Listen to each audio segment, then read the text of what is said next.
근데 저는 이제 교육의 문제라는 거에 대해서 크게 동의를 하는데 저는 사실 젠더의 문제가 교육의 문제로 될까? 하는 그런 뿌리 깊은 생각이 있어요.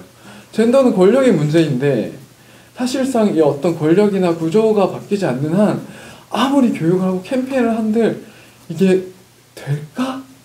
하는 그런 생각을 늘 하고 있고 지금 한국 국회를 보면 99%가 중장년층이고요. 83%가 남성인데요. 그 국회의 구성을 보면 정말 답답하잖아요. 짜증나고 꼴도 보기 싫고 그런데 일단은 지금 사실상 지금 최근에 낙태죄가 헌법 불합치 판정이 났잖아요. 헌법 불합치 판정이 나고 지금 몇 개월이 조금 지났는데 지금 변화되는 거 아무것도 없거든요. 어디서도 움직이고 있지 않거든요. 뭐 국회도 그렇고 정부 부처도 그렇고. 근데 저는 이 어떤 이슈들을 어떤 페미니즘 진영 내에서 경합을 해서 이것들을 이뤄냈을 때 이것을 받아서 구조적으로 이걸 설계하고 실제로 실천할 수 있는 어떤 힘이 되게 필요하다고 생각하고 그래서 내년 2020년 총선이 있잖아요.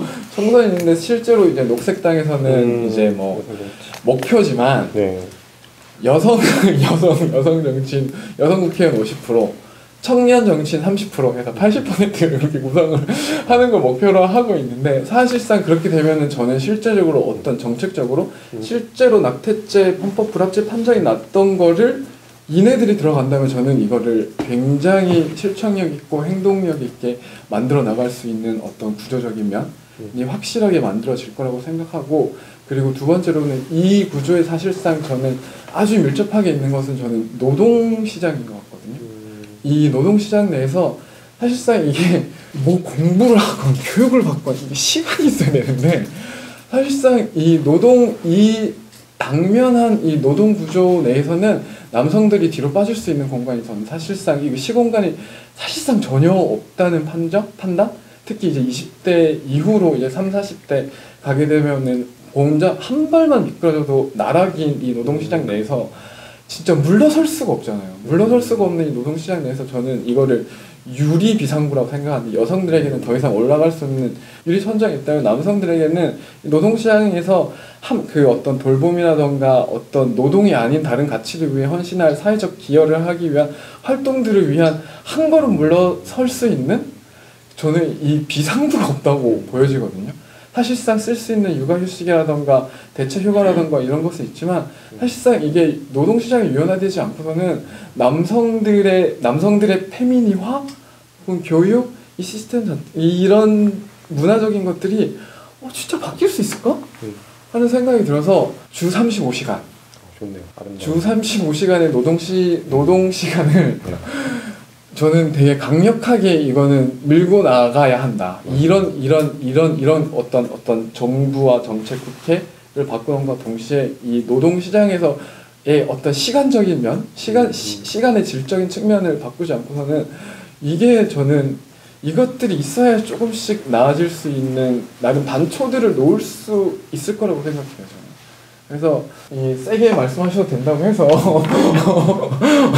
개인적으로 생각하고 있었던 것들을 말씀드렸고 육아휴직 제도 의무화해야죠. 사실 완전 의무화해야죠. 육아휴직도 보면은 우리도 있기는 한데 제대로 시행되지 않는 이유가 여성들만 거의 쓰게 되잖아요. 근데 북유럽 같은 경우에는 이제 둘 다 같이 쓰지 않으면 사라져 버린다고 하더라고요. 육아휴직 시간이. 또 저는 이거 찍고 나면은 다들 이제 각자 페이스북을 잠깐 동안 안 보실 거 아니에요. 아마 다양한 댓글들이 달릴 테고 정성 어린 댓글들을 많이 받으셨던 것처럼 저도 한동안 페이스북을 끊을 생각인데 이게 조회수가 많이 나오나요? 저희요. 그리고 저희가 트위터 페북 많이 올리면 트위터 저희가 팔로워가 20만 명 정도. 아 즐겁고요. 페북은 뭐 아직 한 3만 명 정도 안 되는데 일단 자세를 고쳐야 되겠네요. 하여튼 그런 댓글들이 달릴 것을 알고 있고 사실 달려도 사실 크게 뭐 이렇게 그런갑다 하고 많은데 그럴 수 있는 거는 사실 그런 댓글을 다는 사람보다 더 많은 사람들이 댓글 달지 않은 더 많은 사람들이 지지하고 있을 거라는 근거 없는 자신감과 믿음이 있거든요. 그리고 실제로 저는 언론과 미디어의 역할이 그게 아닌가라고 생각을 해요.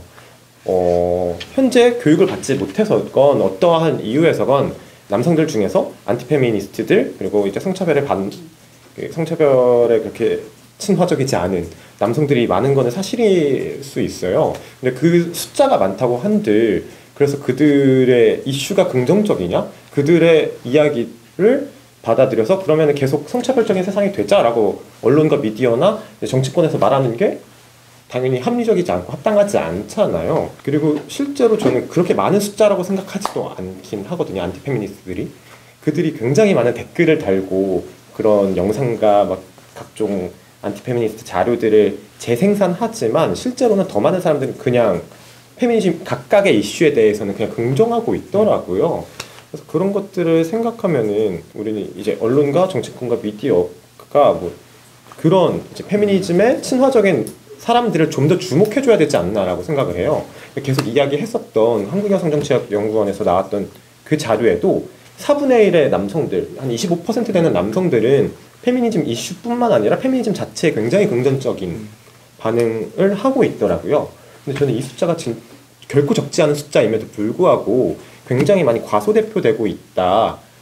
물론 이들이 대표돼야 된다는 건 아니고 이들이 아예 드러나지 않고 있다. 한국 남성, 특히 청년 남성이라고 하면 다들 이제 막 엄청 안티페미니스트다라는 식으로만 계속 드러나고 재생산되니까 그들은 이제 더 득이양양해지는 것 같아요. 좀 재밌는 게 이 보통 그 어르신들은 또 요즘 20대 남자들 왜 저러냐? 왜냐하면 그 특히 진보 남성들 같은 경우에 문 대통령을 지지하지 않는다는 이유로 이제 20대 남성들 문제가 많다 뭐 이런 식으로 얘기를 하세요. 근데 사실 어떻게 보면 젠더적 관점에서 보면 40, 50대 남성들도 누른 걸 너무 많이 누렸고 어떻게 보면 젠더 권력에 정말 중추에 있는 분들이 20대 남자들 보고 그러면 저는 안 된다고 생각을 하고요. 사실 롤모델이 못 된 거잖아요. 그분들이. 그렇기 때문에 그분들이 좀 먼저 반성을 저는 해줬으면 좋겠다는 생각이 들고요. 이하님 말씀대로 과소대표 되고 있는 게 사실 맞다고 저는 생각이 들어요. 너무나 언론의 주목도도 사실은 그런 쪽이 좀 더 매모되어 있죠. 왜 저들은 페미니즘을 왜 싫어하는가? 왜 남성이 더 차별당한다고 느끼는가? 그런 분들만 꼭 집어서 이제 보수 매체 같은 경우에는 그 어떤 현 정권을 공격하기 위해서 굉장히 그런 방식으로 20대 남성이 이렇게 분노가 많은데 정권은 뭐 하느냐 이런 식으로 또 얘기하고 또 현 정부의 친화적인 분들은 걱정이 돼서 이거를 좀 어떻게든 그들의 목소리를 좀 들어야겠다 싶어가지고 계속 마이크를 주고 발언권을 주는데 사실 그것보다 페미니즘 관점에서 더 좋은 거는 키포시 캠페인처럼 어쨌든 참여할 수 있는 사람들을 좀 더 끌어내고 그들의 목소리를 좀 더 들어보고 저희는 사실 이제 아무것도 아닌 거죠. 어떻게 보면 더 많은 더 집단화된 그런 남성들을 좀 더 주목해야 되지 않나 생각을 하고 있습니다. 개인적으로도 또 이제 강연 같은 거를 가끔씩 여는데 남성들도 함께 페미니즘 공부하자라는 식으로 강연을 여는데 그때마다 굉장히 많은 사람들이 오거든요. 맞아요. 그래서 와서 똑같이 하는 소리가 이런 자리에 너무 와보고 싶었는데 괜히 이제 그냥 여성단체에서 주관하는 행사를 가게 되면은 내 존재 자체가 되게 불편해질 것 같고 거기에도 되게 민폐를 끼치는 것 같아서 오지 못하다가 그래도 남성과 함께하는 페미니즘이라는 이름 보고 참여할 수 있었다라는 이야기 해주시는 분들 있더라고요. 많다라는 말은 못 드리겠어요. 있더라고요. 그래서 그런 것만 하더라도 이런 자리를 좀 더 많이 만들었으면 좋겠다. 그리고 저는 또 개인적으로 남성 페미니스트들라고 스스로 주장하는 분들 여러분들과 저에게 계속 다짐을 하는 거는 이 페미니즘을 하는 게 내가 좋은 덕성을 쌓겠다라는 거에 그치는 건 아니잖아요. 내가 집에 가서 설거지를 하고 아침밥을 차리고 뭐 하겠다로 끝나는 게 아니라 지금 사회가 되게 불평등하고 사회 구조적으로 굉장히 차별받는 분들이 차별을 하고 있기 때문에 그런 사회 구조를 바꾸자라는 운동의 일환으로서 남성 페미니스트들이 항상 이제 페미니즘을 접하고 나서 흑흑 나는 너무 잘못했어. 나는 너무 나쁜 인생을 살아왔어 라고 생각하면서 이제 집에서 울고 그냥 그치는데 그러지 말고 이제 같이 모여가지고 좀 이제 정치적인 행동도 하고 이야기도 나누고 자조 모임도 하고 이런 활동에 또 참여를 했으면 좋겠다라고 생각을 합니다. 저도 얼마 전에 청년 남성들이 페미니즘 공부하는 뭐 그런 모임이라고 했나 아무튼 그런 대상으로 하는 어떤 특강을 한번 다녀왔는데 불꽃 페미에서 저 깜짝 놀랐어요. 저는 그렇게 모일 거라고 생각 못했는데 그때 와서 실제로 만나고 나니까 와 이게 뭐가 공부하고 있는 사람이 생각보다 제법 있구나.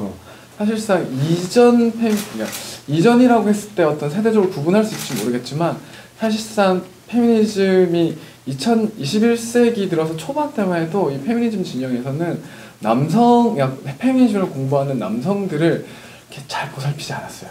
제가 느끼기에는 확실히 그랬는데, 그러니까 흑인 운동판에 뛰어든 백인 같은 존재인데, 이 남성들이 보기에는 이 백인이 흑인인 척하는 백인인 거고, 이 페미니즘 진영 내에서 여성들이 이네들을 보기에는 니네들이 알아서 살아남아 봐라. 얼마나 붙어있는지 한번 보자. 라고 어떤 약간 시험을 했던 것 같기도 하고, 사실 저는 돌보지 않았다고 생각해요.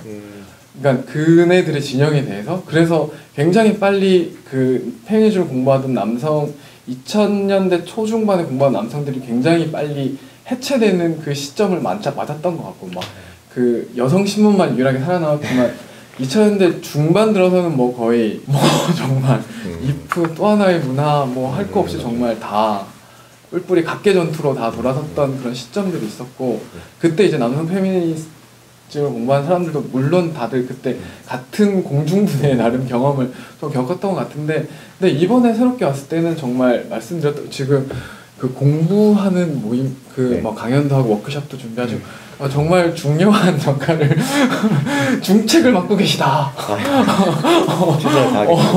막 그런 생각이 막 찌릿찌릿하면서 되게 중요한 시작이 될 수 있는 일이 될 수 있겠다는 그런 생각을 하게 되었고, 사실상 남성들도 지금 되게 중요한 시점을 저는 맞았다 생각하고 있거든요. 그래서 근대 남성이 가부장제와 어떤 그 생계부양 가족 모델로서의 어떤 남성으로서 자리 잡고 있었던 게 근대였다면, 지금은 이제 이 근대에서 그러니까 이 근대 연장선상인 2차 근대로 갈 거냐, 2차 근대의 남성성으로 갈 거냐, 아니면 탈근대의 남성성으로 갈 거냐 하는 되게 중요한 기로가 저는 지금 이 시점이라는 생각이 들거든요. 그래서 이 시점에서 사실 그때 제가 초대받았던 것도 청년 여성 페미니즘 단체였고, 불꽃 페미니즘. 네네, 불꽃 페미 액션이라는 단체였고, 이렇게 또 하고 계시는 분들이 있고, 사실 보니까 뭔가 어떤 조각들이 조금씩 보이는 것 같아요. 저는 사실 이 페미니즘의 미래에 대해서 그렇게 낙관적이지 않거든요. 저는 사실 굉장히 비관적이고 사실 절망이 훨씬 더 커요. 앞으로 이 세계가 더 나아질 수 있을까 생각했을 때 저는 아니라고 보는 게 훨씬 큰 사람이거든요. 슬프네요.